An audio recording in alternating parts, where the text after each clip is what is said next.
le monde a retenu son souffle en voyant la voiture de Jacques Villeneuve s'envoler littéralement hier à Melbourne, au Grand Prix d'Australie. C'est assez évident, Villeneuve a failli jouer sa dernière carte. Mais un homme a été beaucoup moins chanceux. Un commissaire de piste a reçu des débris de son bolide. Ça lui a été fatal. Maxime Landry. Les bolides venaient d'entamer le 5e tour de piste quand tout s'est brusquement arrêté. Oh là là, c'est Villeneuve qui est parti dans les airs. Aïe, aïe, aïe.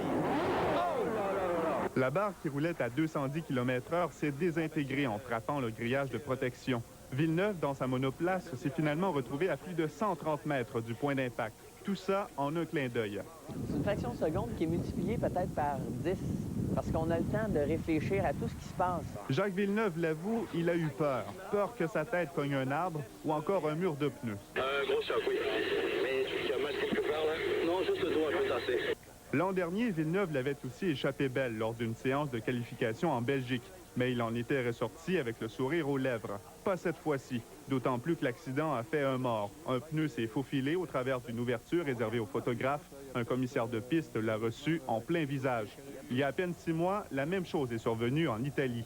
Cette année, ils ont changé le règlement pour qu'il y ait 2 câbles pour retenir les roues de la voiture, même si les éléments de suspension sont brisés. Alors ça n'a pas fonctionné, de toute évidence. Villeneuve a simplement voulu doubler Ralf Schumacher, mais 2 pneus se sont touchés.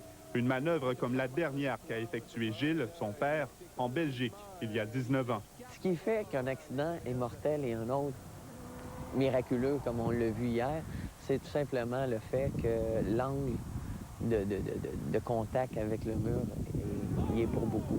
Autant quand Greg Moore a eu son accident, et on regarde ça et on se dit comment ça se fait. Il y a un pilote juste avant qui, lui, a fait la même affaire, s'en est sorti indemne. C'est comme gagner à la loto. Malheureusement, c'est beaucoup moins joyeux. Maxime Landry pour le réseau TVA.